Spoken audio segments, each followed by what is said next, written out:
이제 완연한 복임입니다.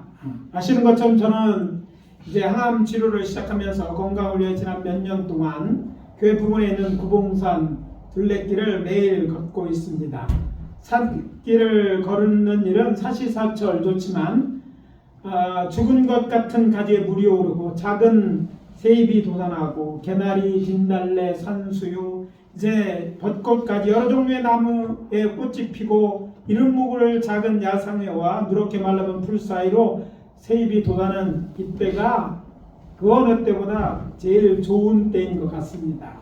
왜냐하면 생명의 기운으로 산 전체가 가득하기 때문입니다. 오늘은 부활주일입니다. 만일 기독교 신앙에서 부활을 빼어버린다면 신앙이라는 건물은 다 무너져 버릴 것입니다. 그래서 사도 바울은 만일 그리스도의 부활이 없다면 선교도 신앙도 소망도 다 헛것이라고 말하였습니다.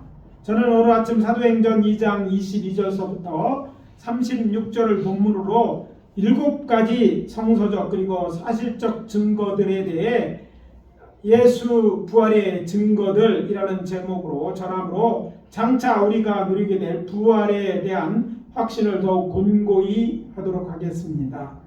첫 번째 증거입니다. 그리스도의 부활은 구약 성경의 예언이 성취된 것입니다. 따라해봅시다. 그리스도의 부활은 구약 성경의 예언이 성취된 것이다. 사도 바울은 고린도전서 15장 3절에서 이렇게 말합니다. 내가 받은 것을 먼저 너희에게 전하였느니 이는 성경대로 그리스도께서 우리 죄를 위하여 죽으시고 장사 지낸 바 되셨다가 성경대로 사흘 만에 다시 살아나사. 그렇다면 그가 말한 예수 그리스도의 죽음과 부활이 예언된 성경 말씀은 어디입니까? 이사야 53장 5절 6절 그리고 12절입니다. 그가 찔림은 우리의 허물 때문이요 그가 상함은 우리의 죄악 때문이라. 그가 징계를 받음으로 우리가 평화를 누리고 그가 채찍의 마음으로 우리가 나음을 받았도다. 우리는 다 양 같아서 그릇 행하여 각기 자기 길로 갔거늘 여호와께서는 우리 모두의 죄악을 그에게 감당시키셨도다. 중략. 그러므로 내가 그에게 존귀한 자와 함께 몫을 받게 하며 강한 자와 함께 탈취한 것을 나누게 하리니 이는 그가 자기 영혼을 버려 사망에 이르게 하며 범죄자 중 하나로 헤아림을 받았음이니라. 그러나 그가 많은 사람의 죄를 담당하여 범죄자를 위하여 기도하였느니라. 예수 그리스도께서 고난을 당한 이유와 많은 사람을 정말 위한 대속의 죽음까지 할 것을 지금 예언하고 있는 것입니다. 또한 예수님의 부활에 대해서 오늘 우리가 함께 봉독한 이제 말씀에 나온 있는 것처럼 사도 베드로가 예루살렘 사람들에게 행한 설교에도 언급되어 있습니다. 사도행전 2장 25절 이하에 나오는 베드로가 인용한 다윗의 시인 시편 16편 10절입니다. 이는 주께서 내 영혼을 수월에 버리지 아니하시며 주의 거룩한 자를 멸망시키지 아니하실 것임이니이다. 자, 여기 어려운 말이 들죠. 수월이라는 말이 나오는데 수월은 음부를 가르치는 말로 음부는 구약 성경에서 죽은 자의 영혼이 거주하는 곳으로 히브리인들의 세계관으로 볼 때 이것은 지하에 속한 영역을 말합니다. 구약 성경에서 음부는 지하 깊은 곳에 있고 흑암에 덮여있는 적막한 망각의 땅입니다.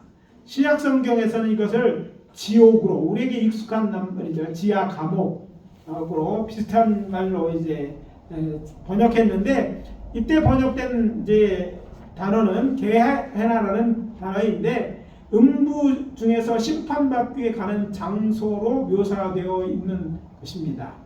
따라서 베드로사는 이 부분을 이렇게 해석하여 인용하였습니다. 사도행전 2장 27절에 이는 내 영혼을 음부에 버리지 아니하시며 주의 거룩한 자로 썩임을 당하지 않게 하실 것이미로다.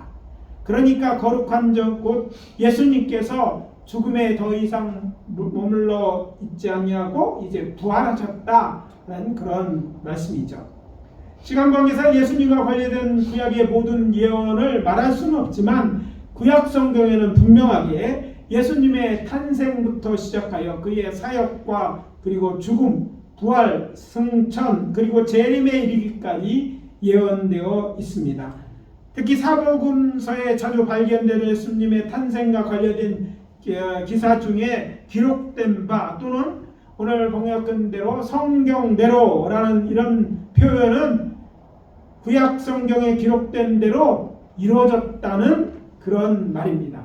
그래서 말씀드립니다. 우리 주 예수 그리스도의 부활은 구약 성경에 예언된 하나님의 말씀의 성취입니다. 예수님은 하나님의 계시의 말씀인 성경에 기록되어 있는 대로 부활하셨습니다. 부활하셨습니다. 아멘. 네, 둘째, 예수님께서는 자신이 부활할 것이라고 여러 번 말씀하셨습니다. 따라해 봅시다. 예수님께서는 자신이 부활할 것이라고 여러 번 말씀하셨다. 사도 요한이 기록한 요한복음 2장을 읽어보면 예수님께서는 갈릴리 가나에서 벌어진 그의 친척의 혼인잔치 자리에서 자신이 누구인지 나타내보는 첫 번째 표적을 행하신 후에 유월절이 가까이 오자 명절을 지키고자 제자들과 함께 예루살렘 성에 올라가셨습니다. 그런데 놀랍게도 거기서 예수님께서는 성전 안에서 소와 양과 비둘기 파는 사람들을 또 그리고 돈 바꾸는 사람들을 보시고 저들을 내어 쫓으시고 이것들을 여기서 가져가라. 내 아내 집으로 장사하는 집을 만들지 말라고 말씀하셨습니다. 예수님의 이런 모습 우리에게 익숙하지 않죠. 당시 사람들도 깜짝 놀랐어요. 대제사장도 용납하고 흔히 있는 것이라고 생각되었는데 예수님께서 이렇게 행동하신 것입니다. 그리고 내가 이런 일을 행하니 무슨 표적을 우리에게 보이겠느냐는 유대인들에게 이렇게 대답하셨습니다. 너희가 이 성전을 헐라 내가 사흘 동안에 일으키리라. 19절이죠. 사람들은 이해가 되지 않는 이 말씀을 듣고 깜짝 놀랐어요. 성전을 짓는데요 오래 걸렸습니다. 사실은 이 성전은 헤롯 대왕이 주전 20년 전부터 걷기 시작해서 아직도 완성되지 않았어요. 물론 본 건물은 완성돼. 이 성전을 헐라 그러면 내가 사흘 만에 다시 짓겠다. 어쩌면 직역하면 이해가 되지 않는 그런 말씀을 하신 것입니다. 당시에는 이 말씀이 무슨 뜻인지 저들은 물론이거니와 예수님의 제자들도 몰랐으나 예수님께서 부활하신 이후 제자들이 깨달아 알게 되었습니다. 무엇을요? 이 말씀은 자신의 죽음과 부활에 대해 말씀하시라는 것을 깨달은 것이죠. 요한복음 2장 21절 그리고 22절입니다. 예수는 성전된 자기 육체를 가리켜 말씀하신 것이라. 죽은 자 가운데서 살아난 후에야 제자들이 이 말씀하신 것을 기억하고 성경과 예수님께서 하신 말씀을 믿었더라. 아멘.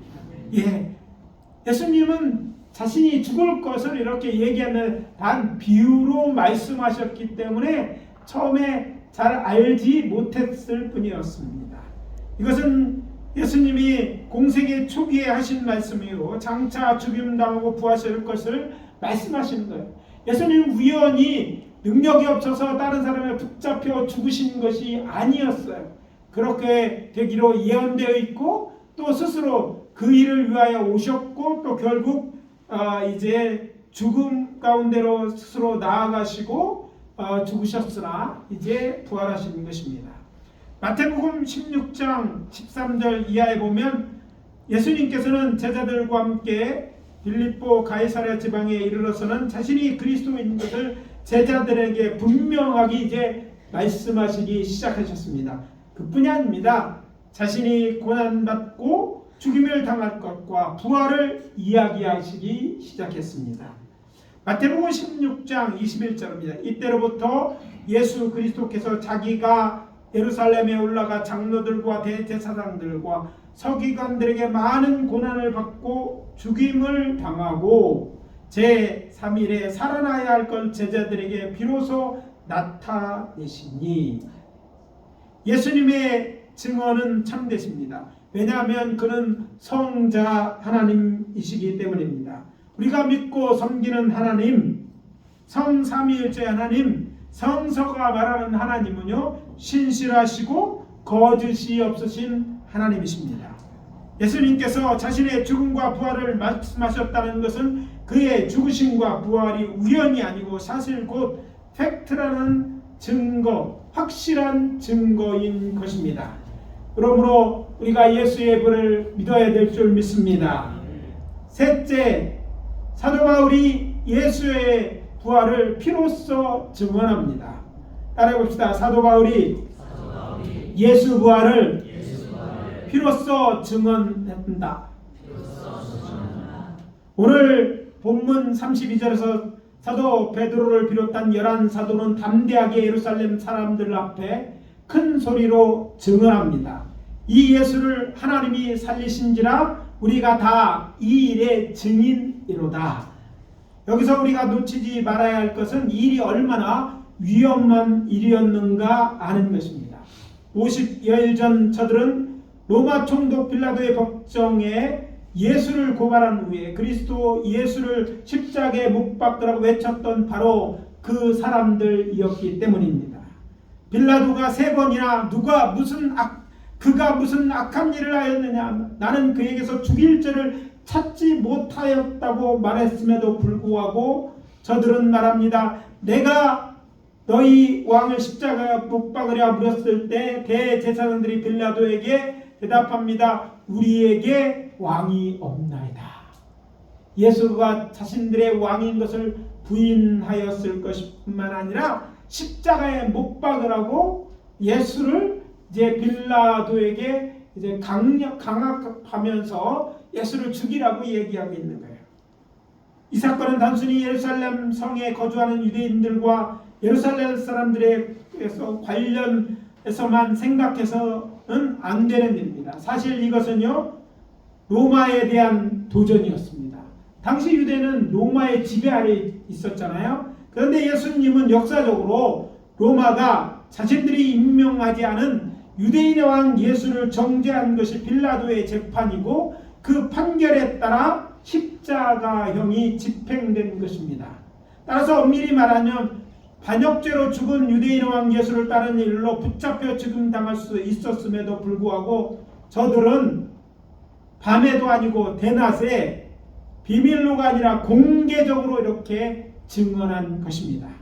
이것이 전부가 아닙니다. 이미 사도들은 예수 부활을 저들의 사명으로 삼았기 때문입니다.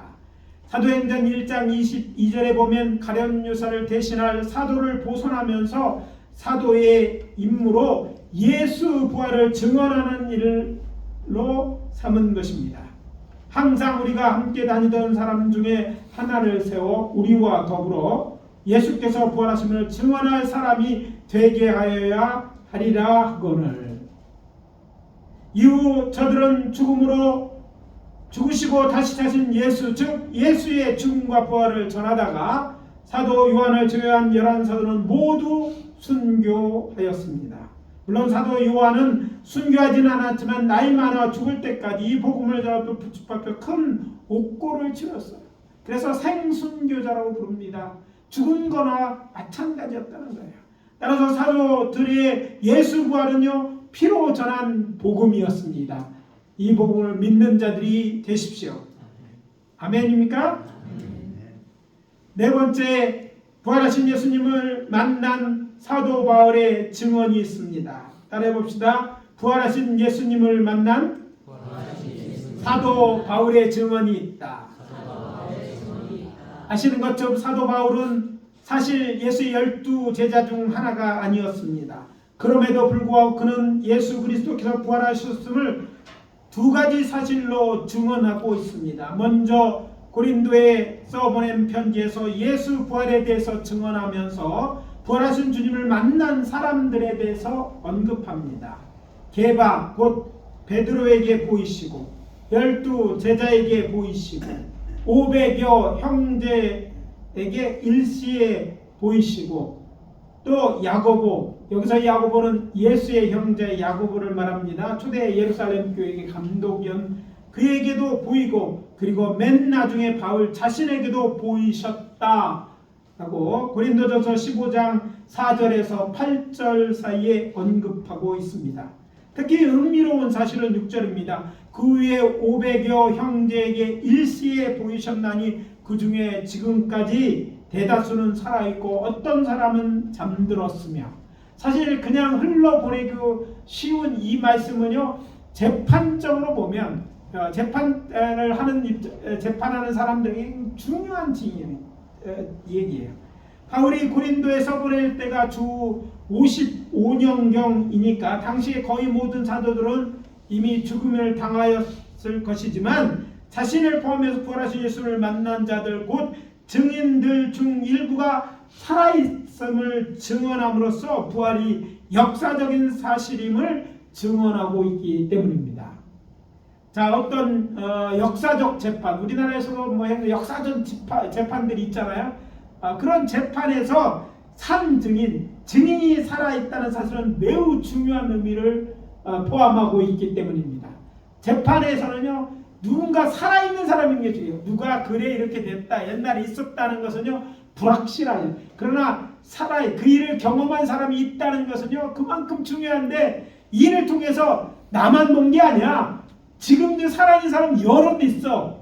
너희들이 찾아 만나볼 수 있다는 그런 얘기인 거예요. 그만큼 뭐예요? 부활은 확실하다. 눈으로 직접 본 자, 만나본 자들이 있다고 지금 이야기함을 통해서 우리는 이미 과거의 사건이지만 바울이 이 당시에 쓸 때만 해도 그런 사람들이 있었음을 통해서 예수가 부활하셨다고 증언하고 있는 것입니다. 그래서 이 바울의 증언을 통해 우리가 알 수 있습니다. 또한 바울은 예수의 부활의 증거들만 기록한 것이 아닙니다. 그는 부활의 중요성에 대해서도 강력하게 주장합니다.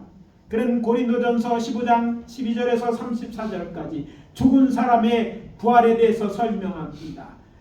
그러면서 부활은 각각 차례대로 일어날 것이라고 말합니다. 먼저는 첫 열매인 그리스도이고, 다음은 그가 강림하실 때 그리스도에게 속한 자, 이 사람들은 이미 죽은 사람들을 의미합니다. 예수 믿고 죽은 사람들, 그리고 그 후에 마지막 그리스도께 공중에 강림하실 때 살아있는 자들이다 라고 말합니다. 무슨 얘기가 이미 죽었어. 그들도 살아날 거야. 부활할 것이라고 말한다는 거예요. 예수 부활이 그때로 시작해서 예수님이 부활하신 이후에 그 다음에는 먼저 주 안에서 죽은 자들이 살아날 것이 부활할 것이다 얘기하고, 더 나아가서 지금 살아있는 자들 중에 제일 마지막에 부활했잖아요. 즉 우리가 휴거라고 얘기해요. 부활의 몸을 입게 될 거라고 이야기하면서 부활이 과거의 사건만이 아니라 예수님만이라는 게 그의 제자들도 부활할 것이고, 더 나아가서 이 말을 듣는 너희들도, 아니 우리들도 부활할 것이라고 이렇게 이야기하고 있는 것이죠. 또한 그는 만일 그리스도의 부활이 없다면 어떤 결과가 초래하는지에 대해서도 말합니다. 우리가 믿는다고 하는 믿음도 헛것이요, 또 무엇입니까? 모든 전도자의 말은요 거짓말가 돼서 거짓말장이가 될 것이 된다고 말하죠.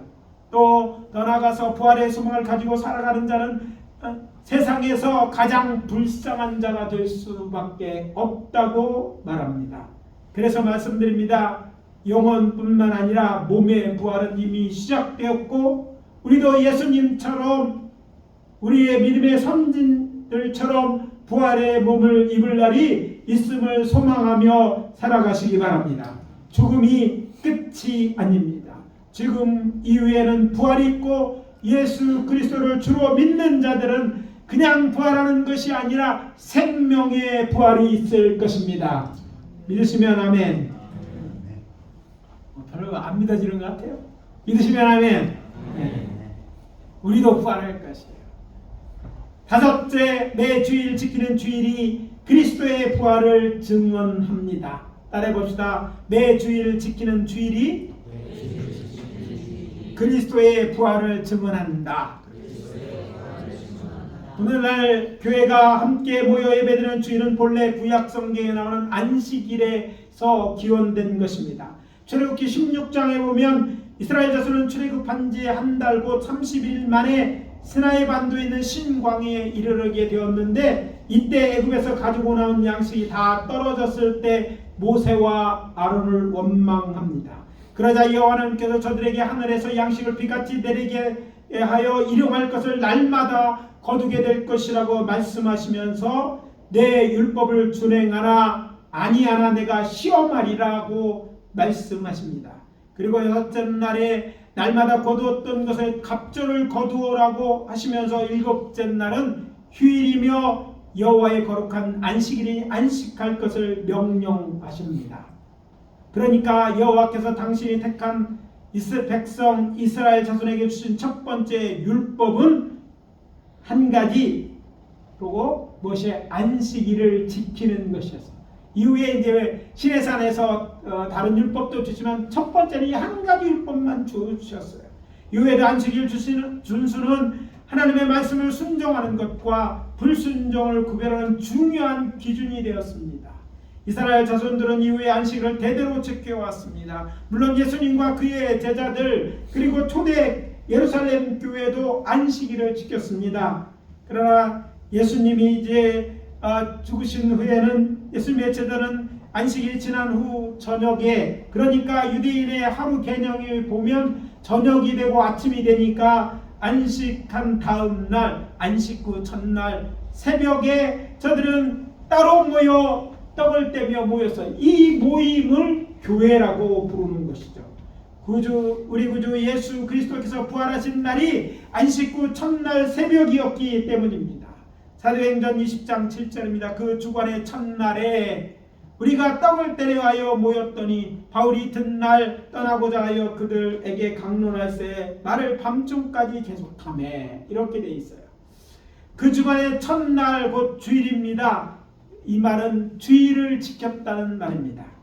복음이 이제 예루살렘 성벽을 넘어 사마리아로, 유대 온 지역으로, 그리고 다른 지역으로 퍼져나가게 되면서 유대인의 수보다 이방인의 수가 늘어나면서 교회는 안식일이 아니라 주일 곧 토요일 저녁에 모여 성만찬을 하며 교제하던 것에서 점차 예전의 예루살렘 성에서 안식일에 제사를 드리듯이 오전에 회당에서 예배드리듯이 하나님을 예배하면서 떡을 떼며 하나님을 말씀을 가르치고 배우며 교제하기 시작했습니다. 사실 역사적으로 초대교회는 안식일에 대신 주일을 지키자고 결의하지 않았습니다. 그렇지만 초대교회는 일찍부터 안식 후 첫날, 그러니까 주일에 모여 성만찬을 하면서 교제하였고, 이날을 주의 날 곧 주일이라고 부르기 시작한 것입니다. 요한계시록에도 보면 사도 요한이 주의 음성을 들은 날이 주의 날 곧 주일이었습니다. 주의 날에 내가 성령에 감동되어 내 뒤에 나는 나팔 소리 같은 큰 음성을 들으니 요한계시록 1장 10절입니다. 주 132년 유대인들이 로마를 향한 이제 발 코크바 반란을 일으켰는데, 이 반란에 실패한 이후 유대인들은 예루살렘에 더 이상 머무를 수가 없었습니다. 사방으로 흩어졌고 이제 예루살렘 성도 회복되지 않았기 때문에 그 이후로 지금이야 이제 이스라엘에 다시 회복되었지만 그 이후로 한참 오래 몇천 년 동안 저들은 예루살렘 성전이 없었고 또 예배할 수도 없어요. 아니 지금도 예루살렘 성전이 없잖아요.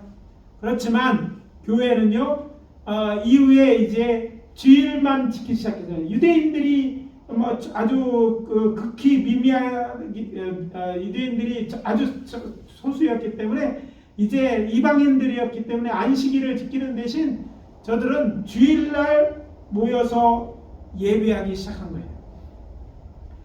저는 신학자의 한 사로 주일을 참된 안식이라고 봅니다. 우리는 안식일을 안 지키는 게 아니에요.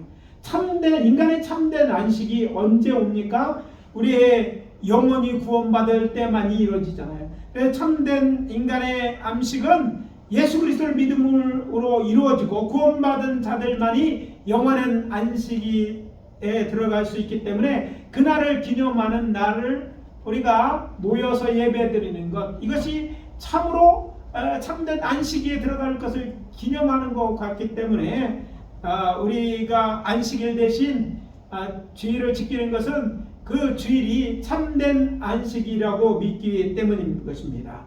오늘날 교회는요 이렇게 주일을 드립니다. 주일을 지키는 것은 이날이 주의 날, 주님이 부활하신 날을 기념하면서 모이는 것이기 때문에 주일을 지킨다는 것은 교회가 계속해서 주일을 지켜나간다는 것은 바로 예수가 부활하셨다는 보이지 않는 증거인 것입니다.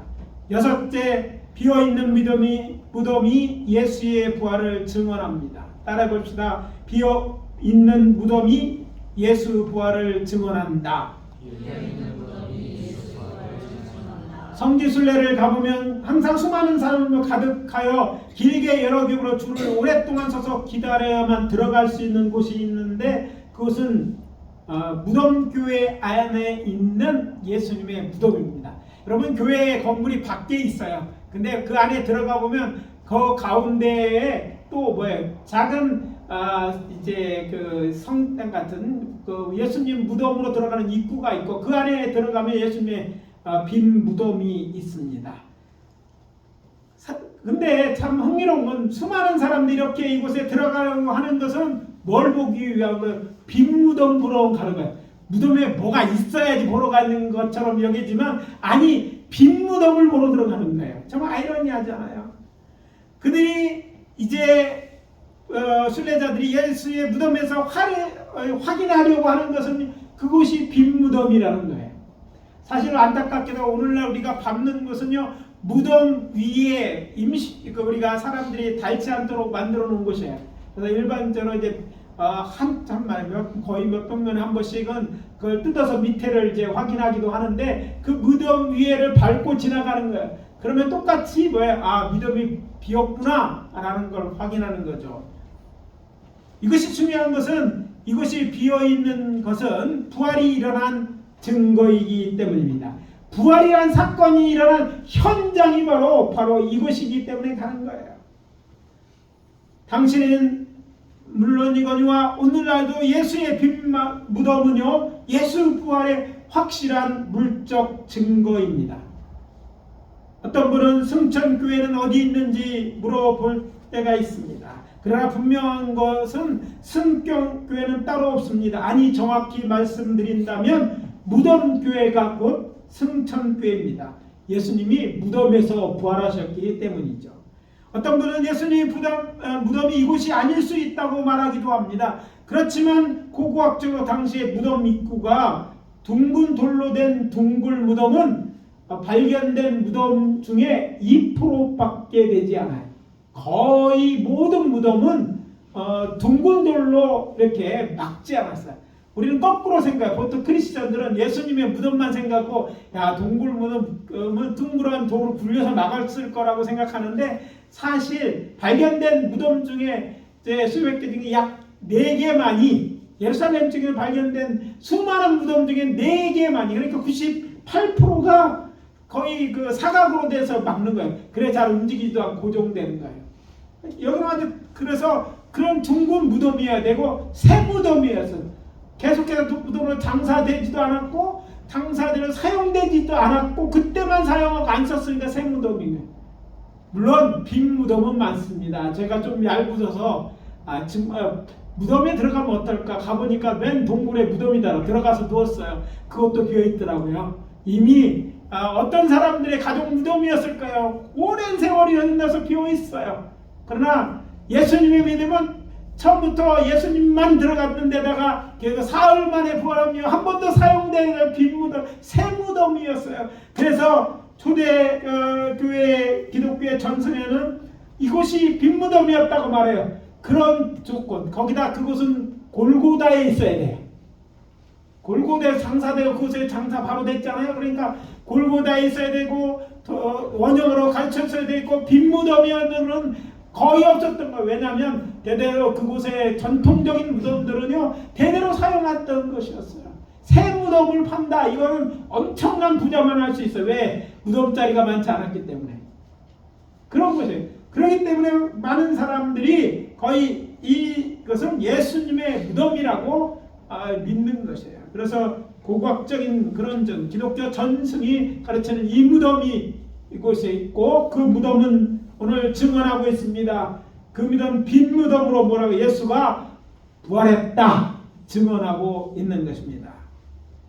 일곱째, 교회 자체가 그리스도의 부활을 증언합니다. 교회가 세상에 존재하는 자체가 예수 부활의 증거입니다. 교회 하면 건물을 이야기하기도 하지만 엄밀한 의미에서 예수를 구주로 믿는 공동체를 말합니다. 저는 오늘날 교회가 있다는 사실이, 이 사실이 예수 그리스도가 부활하신 확실한 증거라고 생각합니다. 왜냐하면 교회라는 모임에는 예수가 부활하셨다고 믿고, 그래서 주일날 모여 예배하는 사람들고 성도 여러분들이 있고, 그 일을 위해 평생 주일학교를 한 목회자리 있고, 그것들이 교회가 세상을 향해 예수 그리스도가 부활하셨다고 증거하는 것이라고 확신하기 때문입니다. 이제 오늘 말씀 마무리합니다. 예수 부활은 이렇게 분명하고 확실한 역사적 사실입니다. 예수님께서 죽음에서 부활하심으로 사망 권세가 깨트러진 것입니다. 주께서 우리의 죄를 지고 십자가에 죽으셨고 다시 살아나시고 부활의 첫 열매가 되셨음을 믿는 자가 되십시오. 여러분, 다음 차례는 우리일 것입니다. 예수 부활을 이제 증언하는 자가 되십시오. 이것이 오늘 우리들에게 주시는 부활의 주님이 주시는 메시지인 것을 믿고 부활의 증인 되어지시기를 예수 그리스도의 이름으로 축원합니다.